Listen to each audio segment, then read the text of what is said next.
Hi, I'm Coy Jandreau here for Comic Book Shopping. We are at Golden Apple Comics on Melrose, and I'm here with Jack Dylan Grazer, star of Shazam. Yep. I love it. Highly recommended. Well, thank you. You're like a sommelier of comic books. I try to be. You really are. Well, would you look at that? Doink. You're all those things. I'm all those things. I'm a jack of all trades, literally. Puns. Want to do some comic shopping? Let's do it. Let's buy some comics.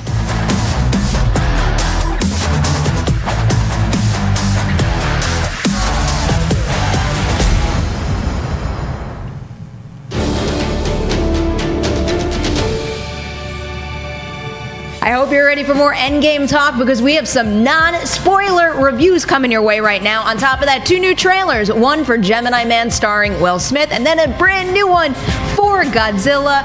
Whoa, the monsters. There are a lot of them. But before we get to that, we are celebrating some Avengers Endgame at this table with Nikki Novack and Coy. Coy, always happy to have you here. It's good to be here. Have we done a movie talk together before? I don't know. This is my first time doing movie talk. Oh, really? Yeah. How did I not know that? But welcome. Thank you it's so about much. time. And on 3 hours sleep after the premiere last night. I'm surprised that I'm still like up and semi-buzzing at this point because I got home way too late last night, drank way too much, but you know what? We've got a lot to dissect right now.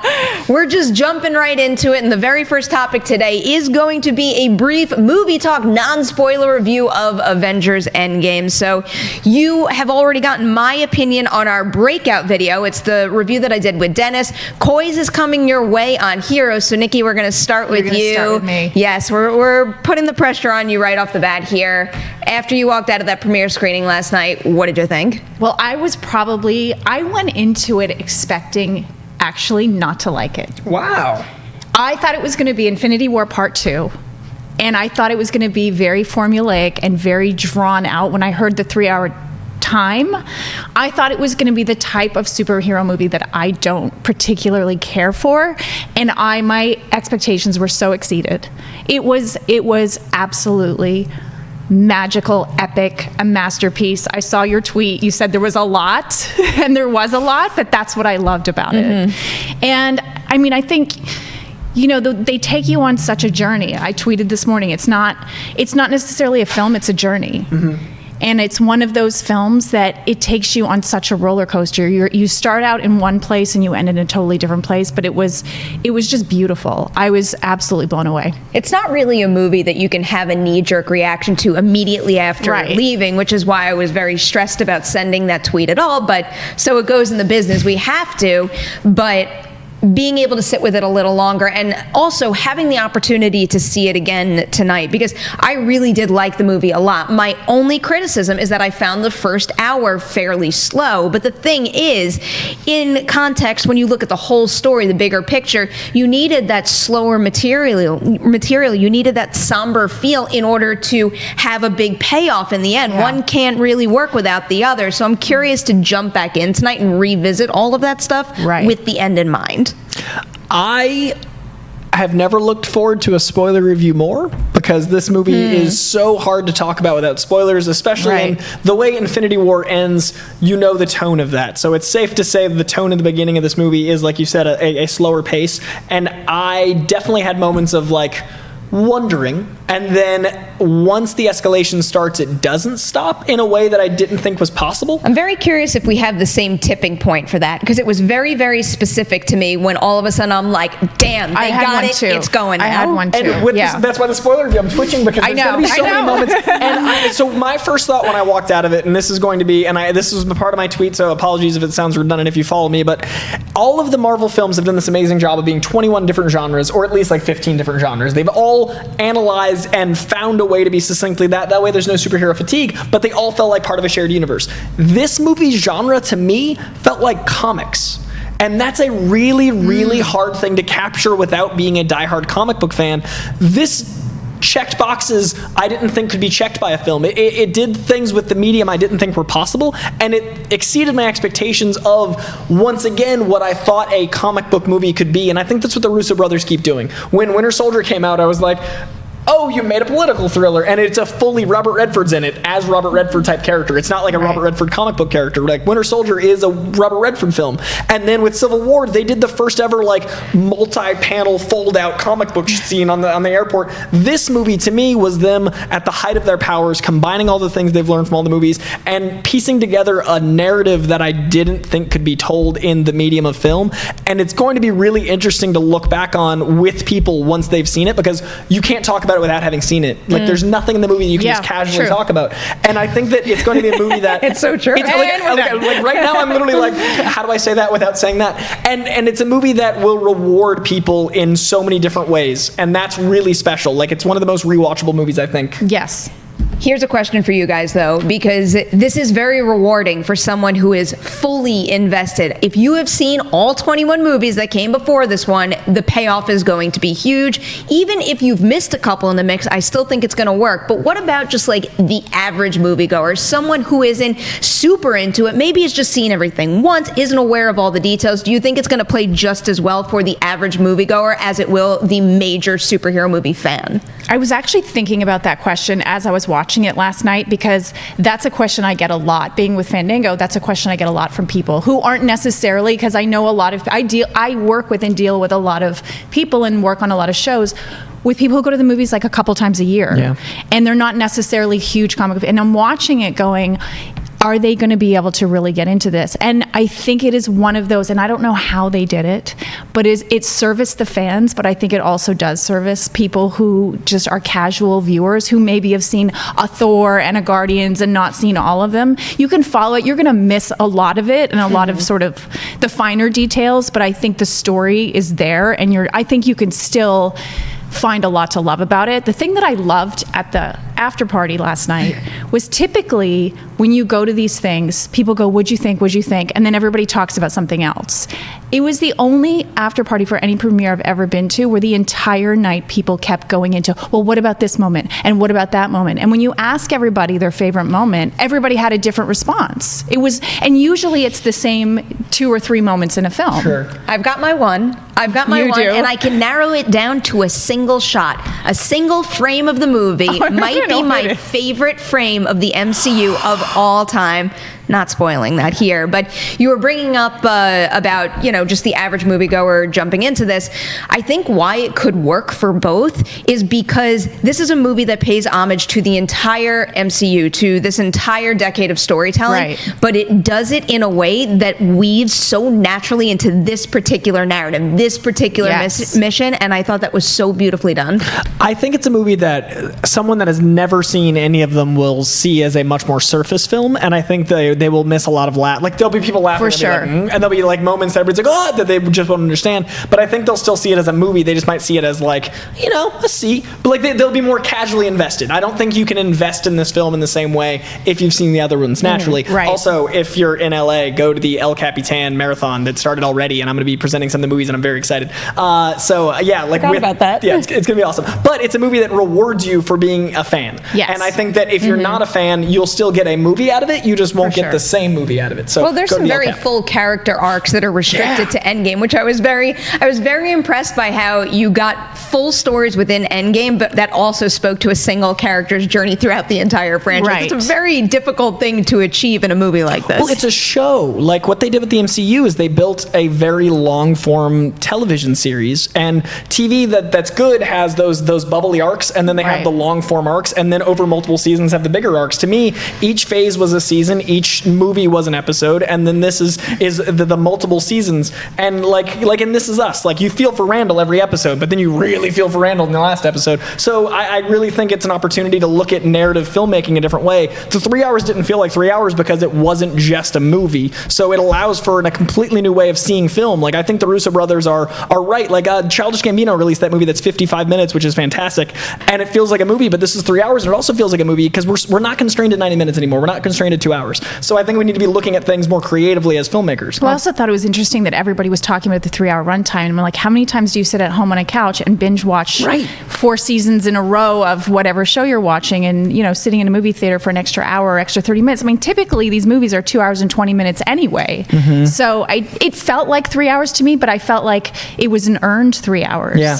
That's all, I mean, really, that's all that matters. As long as you're justifying every minute of screen time, I will sit in that seat as long as I have to. I will deprive myself of water as long as I have to enjoy every second of your movie. Bringing up the 3-hour runtime kind of paves the way perfectly into our next topic, which is going back to the Avengers Endgame box office. We're going to continue to revisit this topic until the movie comes out. But right now, we're specifically talking about a report from Deadline that claims that it is a very real possibility that Avengers Endgame could wind up making $1 billion worldwide opening weekend alone. I can't believe I just uttered that sentence. The outlet is hearing that something like a $940 to $950 million start is the more likely scenario. But if China and or the U.S. overperform, that's when $1 billion comes into the equation. Apparently, pre-sales in the U.S. and Canada are already north of $121 million.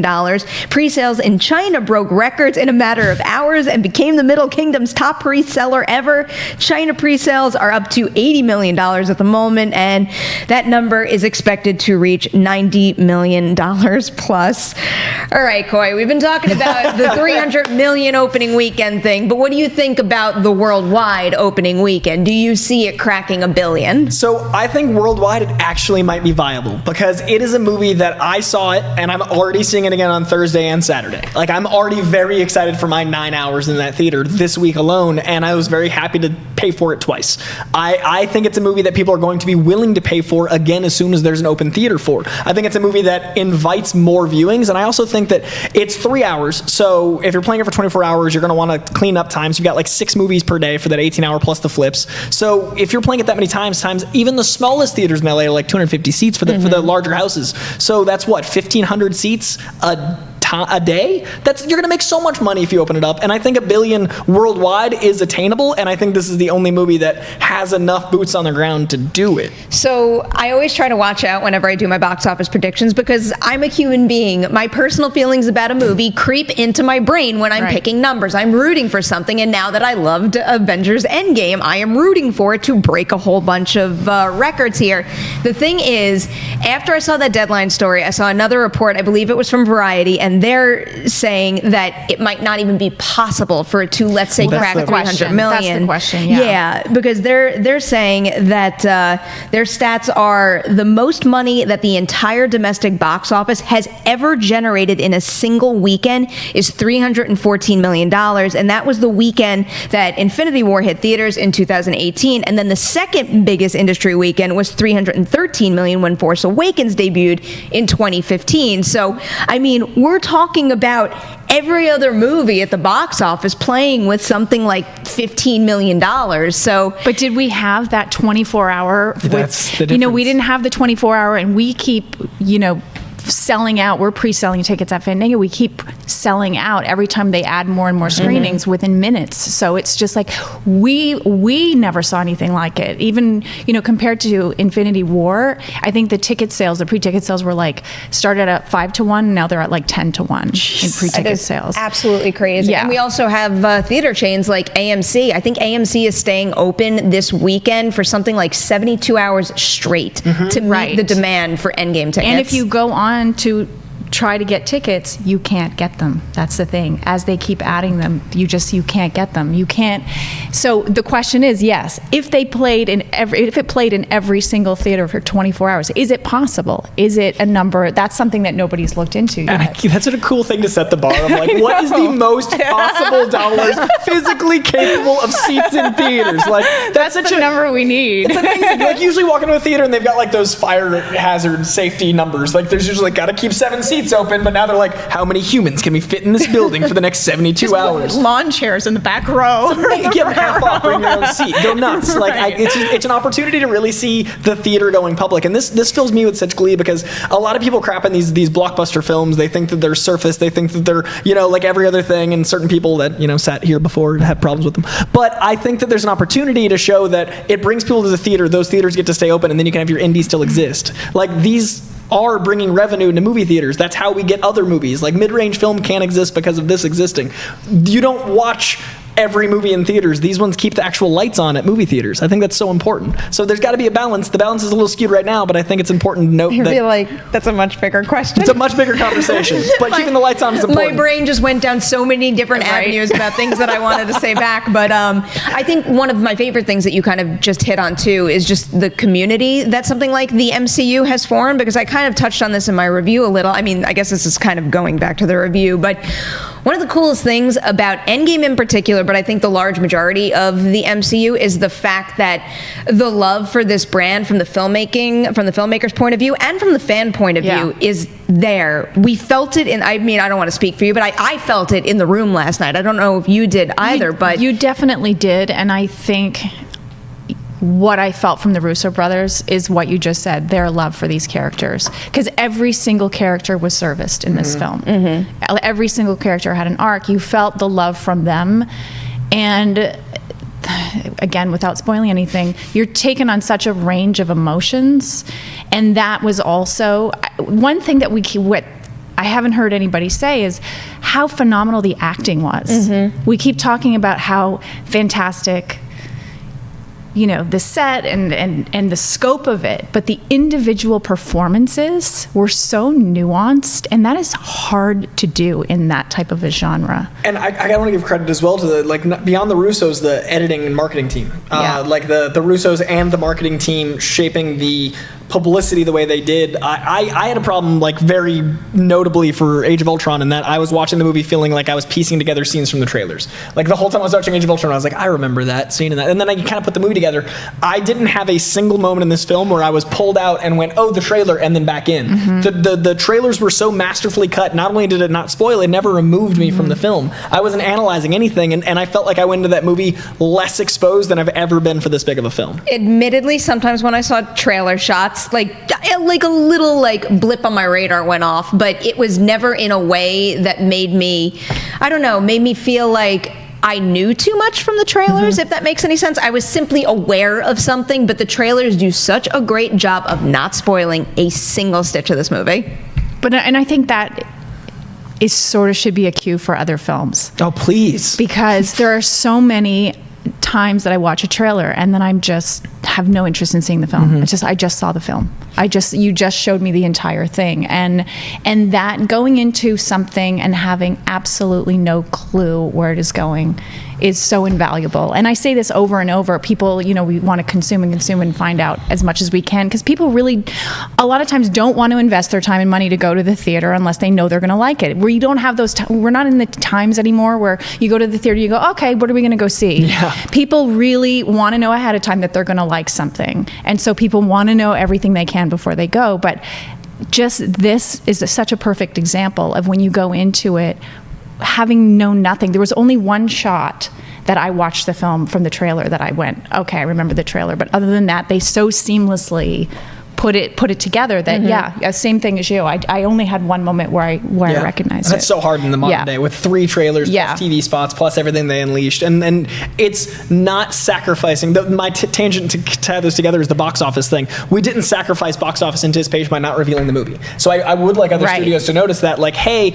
look how little you gave away. You've built up this fan respect so that you don't have to sell the movie by revealing the movie. You're going to make $1 billion potentially in a weekend, a week total instead of a weekend. We'll see if it's a weekend or a week, but you're going to make all that money, and we didn't have to learn the movie. So if you can find that sweet spot, please, because I want to keep enjoying movies. It's so nice to see a movie dominate the box office, and it earns it. Yes. That's the other thing that I get really wrapped up in, because I don't know, I'm just going to bring this up because this is the first thing that always comes to my mind. It's Power Rangers, when it's the cart before the horse thing, when something is meant to be a cinematic universe, a major blockbuster franchise, and it burns up right before your eyes, whereas they earned it. They took their time. They had the architecture laid out by Kevin Feige and his team, and they earned basically this opportunity for us to sit at this table and say, is it going to break records and make $300 million opening weekend domestic and $1 billion worldwide?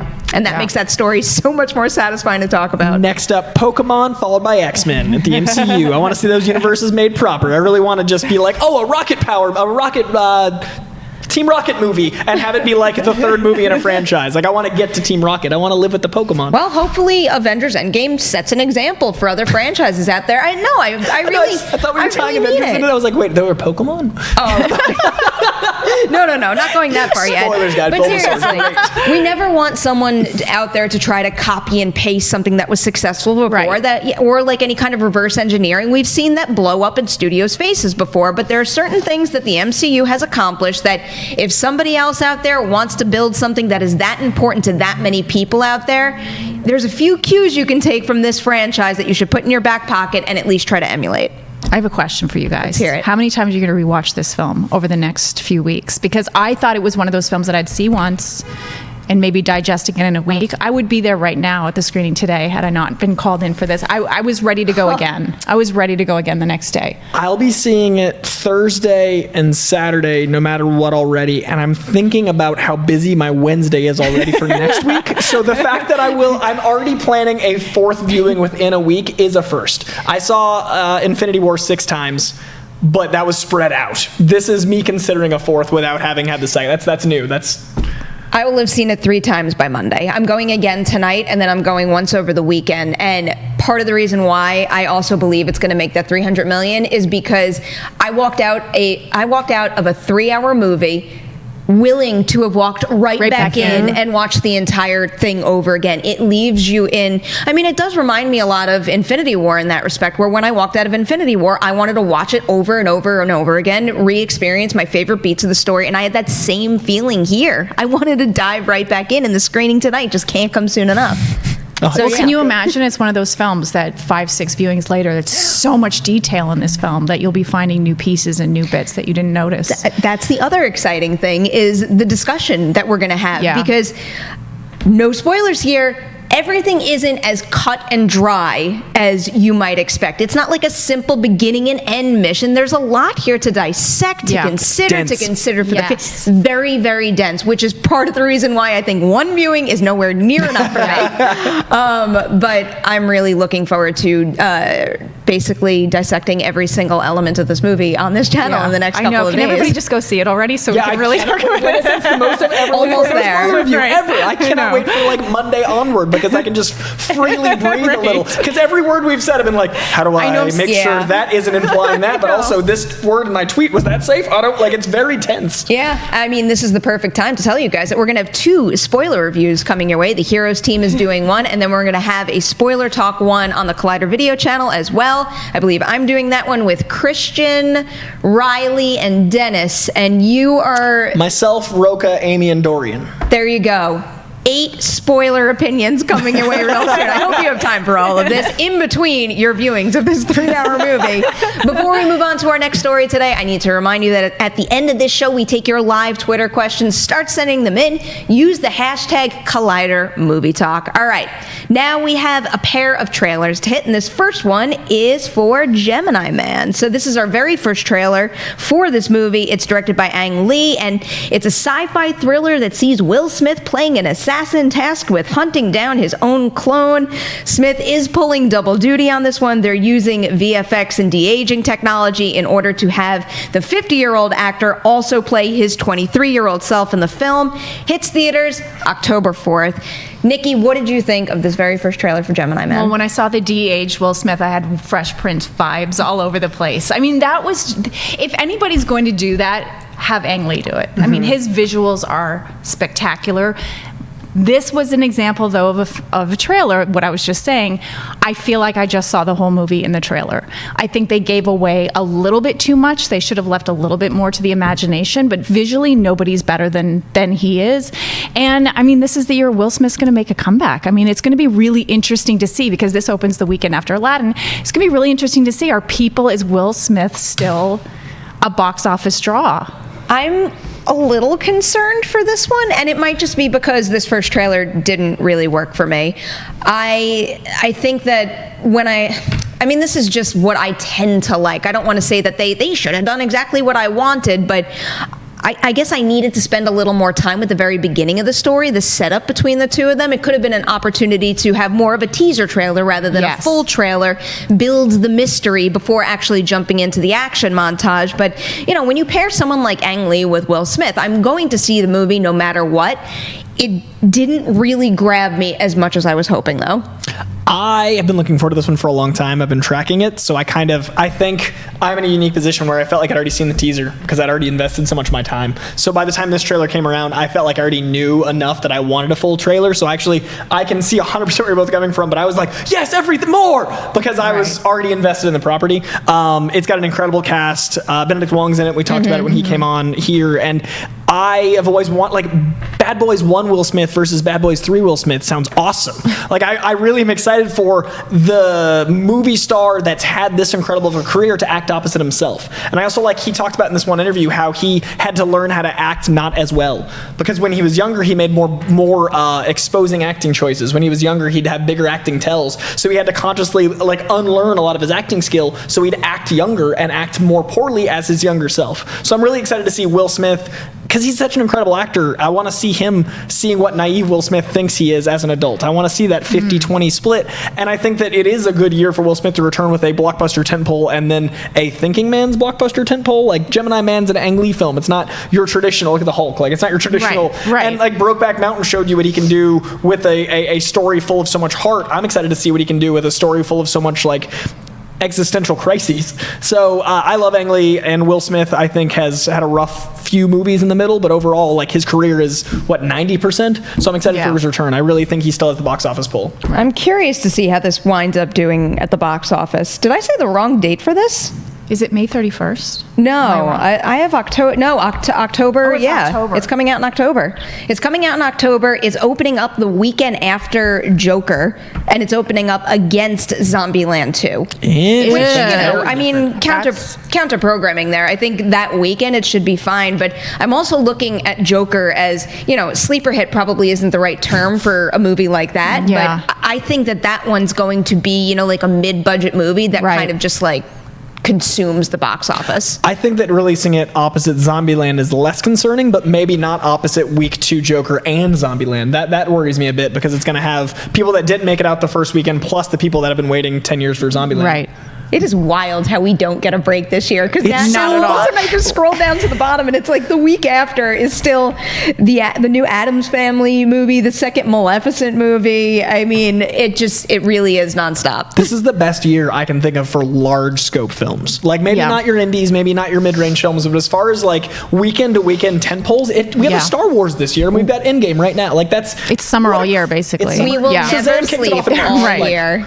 I hope you're ready to stay up and be going 24/7 constantly through the end of the year, because I most certainly am. I'm going to have a lot of coffee. It's going to be great. They're playing 60 hours of Avengers movie, and I'm going to team up with them. I am not sleeping at least this week. I'm a little jealous. I'm so excited. I know that if I did sign up for something like that, I'd probably be sweating it right before, because that is introducing a significant MCU amount of time. But I kind of want to just re-binge everything all over again. I actually did. Yes. You watched everything? I watched every single one. It's amazing. And I finished watching Infinity War 2 minutes before I left for the premiere. It just worked. I don't know how I didn't even time it that way. It just worked out. But yeah, it was brilliant. It was amazing. Yeah, really. I had no life, but it was fantastic. Speaking of gigantic box office contenders this year, we also have a brand new trailer for Godzilla King of the Monsters. This one is May 31st. Filled with monsters. Yeah, this one does come out May 31st, 2019. And this time around, the King of the Monsters is joined by some of his fellow iconic kaiju. Of course, we have Mothra, King Ghidorah, and Rodan. The film will see the return of Monarch, the mysterious agency introduced in the Godzilla shared universe prequel thing, Kong Skull Island, and they are going to face off against these ancient super species. So, Coy, how are you feeling about this one? Okay, so I saw the Matt Broderick Godzilla at the exact right time in my life. I was the perfect age. You're not the only one. We've discussed this this, didn't we? We talked about our Jurassic Park love. I didn't know Yes. you also shared a Matt Broderick Godzilla love. Was there something like Godzilla related when Maybe we went on to the bus Hawaii? in Hawaii? Maybe we both like... I'm going right back some to that slight moment. deja vu. Okay, so on a bus in Hawaii, Perri and I both realized how much we love Matt Broderick's Godzilla. But for me, that was the right age for that movie, and I dare not revisit it.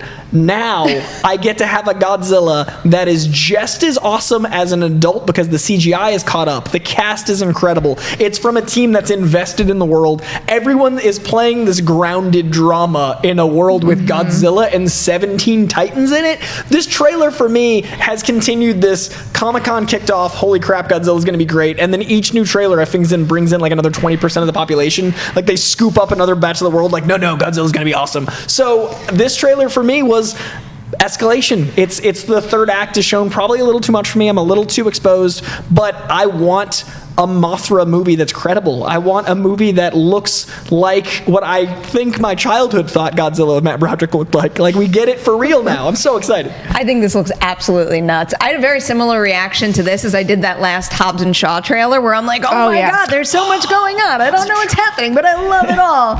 This was nuts. And so usually I like trailers that let scenes breathe and let you live in a moment a little more rather than the quick cutting action thing.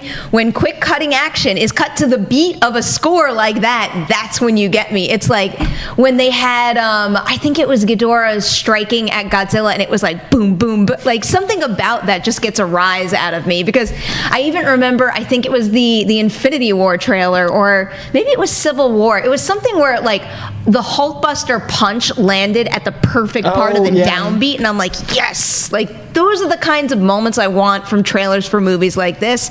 Achieved, ticked all the boxes. I'm so excited for this. This one, this can do no wrong. Godzilla can do no wrong in my eyes. This was actually my favorite trailer at CinemaCon. This was the one where I was like, yes, and seeing it on the biggest screen possible. It was beyond epic. This trailer is fantastic as well. I mean, this is probably my most anticipated movie of the year. I cannot wait to see it. I'm super excited. I'm a huge Jurassic fan, so and I kind of it's the right thing to say it's the right table right now. Yeah, totally. But seeing when they announced the trailer at CinemaCon, I was a little bit, but the scope of it, I think they're really smart about the scope and the scale. How could you make something feel bigger than Jurassic? And they kind of do. They kind of manage to do it. They're playing with the CGI so well, and that they keep, like, when you watch a movie, a lot of times what throws you off in the CGI is when a human or real tangible thing interacts with the not tangible, because the weight doesn't look right, the shadows don't look right. There's always that. But when you've got two Titans that are both CGI, there's no way to scale it so it feels enormous because we have the context of smaller creatures next to it. So you show Godzilla once with a human this big, Godzilla this big. When you show me him fighting Mothra and they're both this big, I'm like, they're both giants. And I love that they're playing with that in the trailer. I love they're playing with that in the lore. So it all feels so big, even though framing it was probably the same as framing something this big. Right. Like yes. This year, we're spoiled. Oh, so I mean, spoiled. we're really spoiled right now, and I'm not arguing with it. All right, before we move into live Twitter questions, we have some plugs. As always, you can expect to see Collider live tomorrow morning. We are back here for Movie Talk at 4 p.m. PT live tomorrow. On top of that, Endgame content, the non-spoiler review I did with Dennis is already up. There is more coming your way all throughout the week from all of your favorite Collider personalities. Also, we have a little show called Comic Book Shopping, don't we, Coy? I've heard of this show. I'm a fan of it. I think you have a pretty cool guest this time around. Yeah, Mr. Jack Dylan Grazer, who is fantastic. You know him from It. You know him from Shazam. In Shazam, he is Freddie Freeman, who knows all about comics. So obviously, I wanted to make sure he in fact knew all about comics. He actually went all the way back to Fawcett Comics in the 30s and read stuff from before his grandparents were probably born. I was very impressed with this young man. Impressive. He's such an old soul wrapped in a nerd, and I love that. So he was fantastic to hang out with, talk to. We got a lot of Batman, and I'll get some guff for one of my Batman picks, but I will stand by it because he's the goddamn Batman. If you're a comic fan, you know what that means. I'm going to defend a certain comic that everyone hates, but so check it out. It's right now, and the rest of the guests we're working on the season. I'm really proud of it. I'm such a proud fan of that show that I watch and participate in. As you should be. You do great work, and so does the whole team around you. So really, job well done to our whole Collider crew that's working on that right now. The team, I have to say, what they have to do to make that show is insane. It is a multi-person setup. It is so much sound and lighting and running around, and it's all in a comic book store. And there's a reason comic book stores are usually like, you go in a dark space and then you got there's a connotation of comic book. They're not made as sets, so it's an impressive feat these guys all do, and the editing top to bottom, the production team, they make me look so much cooler than I am. So thank you guys. Go give that a watch right now, guys. We are jumping into live Twitter questions, and I have a particularly terrible one from Chris Woodburn here that I have to ask. I think we know your answer to this already, Nikki. He's asking if you could only see one film the rest of the year that wasn't a comic book movie, Star Wars, or, well, actually, I guess this takes Godzilla out of the equation, or a big tentpole film, what would you choose? Is there anything else? What else is there? It doesn't really feel like it. Now that I'm reading the question, it's like every single thing on my most anticipated list was kind of in that zone. I mean, if you took out like the Star Wars restriction, I probably would have gone Episode 9 next. Then I would have gone It Chapter 2, I believe. But I mean, even It Chapter 2 is a tentpole film now. Yeah. What is there? I'm going to be that guy on his phone for a moment because I have to know. Well, there's a couple that I saw at Sundance that I would put on people's radar. Blinded by the Light is one of them. Did you see that at CinemaCon? I know. Blinded by the Light is great, and they showed Wild Rose at CinemaCon also. That is phenomenal. But I think my favorite independent film that is coming out later this year that I want to tell everybody out there to watch is Brittany Runs a Marathon. That was hands down one of the most inspiring movies that I've seen in so long that I ran out of that theater. And I didn't immediately do this, but a couple months later, I signed up for the New York City Marathon. So thank you, Brittany Runs a Marathon, for that motivation. Okay, this one is not an indie. Wait, can I say Rocket Man? Is that in any of the categories? Well, I think no, that one. Yeah, I think fair. that is the one. I love Taron. I can't wait to see what he does. I love that this is R-rated. So hopefully it's going to feel different from Bohemian Rhapsody. And, he sings in it, which is really going to be interesting because those are shoes to fill. That's for sure. Yeah. But he's just, if anybody can do it, it's him. I mean, he really is. I interviewed him in Paris on the set of Robin Hood, and he was singing the whole time. He was singing all day. And I mean, everybody knows he has a voice, but it's going to be really interesting. I think that's the one for me. Is Ford versus Ferrari considered a tentpole? I'm really excited for Ford versus Ferrari because I love that story. I feel like if we can't outright initially brand it as a tentpole, it's probably not. That's something, right? Because Once Upon a Time in Hollywood's probably on that line, even though it's like a budget, but it's Tarantino, so that's in there. It's like that's a good one. Yeah, I don't even know if I would call that a tentpole movie. So Once Upon a Time in call that one a Hollywood, tentpole. Ford versus Ferrari. John Bernthal is playing one of my friend's grandfathers, which is so cool. And then is Gonzo this year? Because I'm really excited for Fonzo. Sorry, not Fonzo, Gonzo yeah. Center. I was Fonzo. like, wait. And I knew the thing is, I immediately pictured what you really meant. Also picturing Tom Hardy as Hunter S. I Thompson. haven't heard about that one in so long now that you bring it up. I've been looking forward to Fonzo for a while. It's theoretically Josh Trank's return. It is the story of Al Capone as played by Tom Hardy, who went all the way in. He basically plays him at the end of his life going insane in prison. So it's Tom Hardy, and he's obviously the man. But to see him play with a character role like that's all about that psychosis, it sounds like Bronson to me, and Bronson's one of my favorite films of all time. So Fonzo, if that's this year? Yeah, it doesn't look like it's got a locked-in release date. Okay. I mean, right now, if I simply Google it, it just says 2019, which doesn't help us at all. So this year. So you could pick that one if you want, Coy. Yes. All right, let's hit another question here. Here's a fun one from Luis E. de la Pena, who's asking, if you could have a clone of you made, would you teach him or her the same things you learned as you grew up? Oh, heck no. I was raised by wolves. I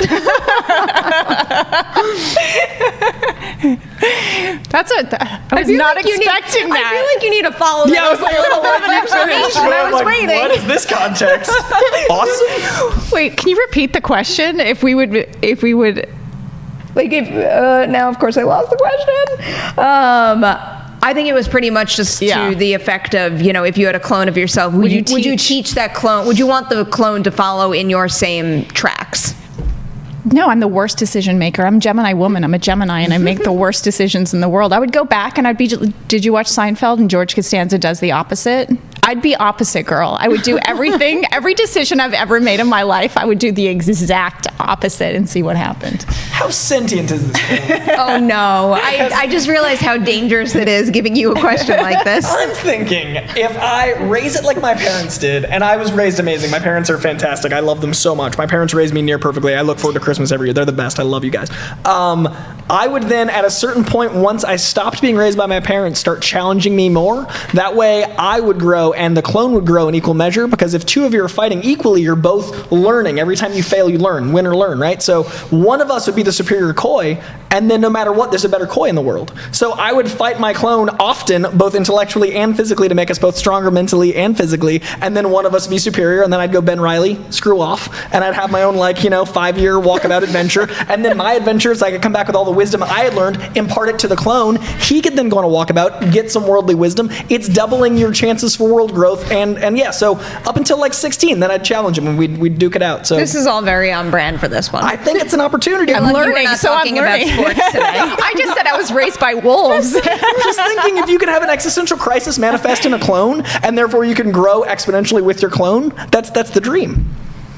I didn't think it through that. I was just trying to pinpoint one thing in my childhood that maybe I would do different. I think about that all the time. It's like every single time you regret something, I'm like, yeah, well, I should have done that differently. But then I think about, I wouldn't be here and X, Y, and Z wouldn't happen if that didn't happen. So forget that. But the one thing growing up that I always said that I wished my parents did more for me was encourage me to focus on one thing. I was the kind of kid who had to do everything. So I was always pretty good at everything, but not great at anything. So I would want to be really great at a sport.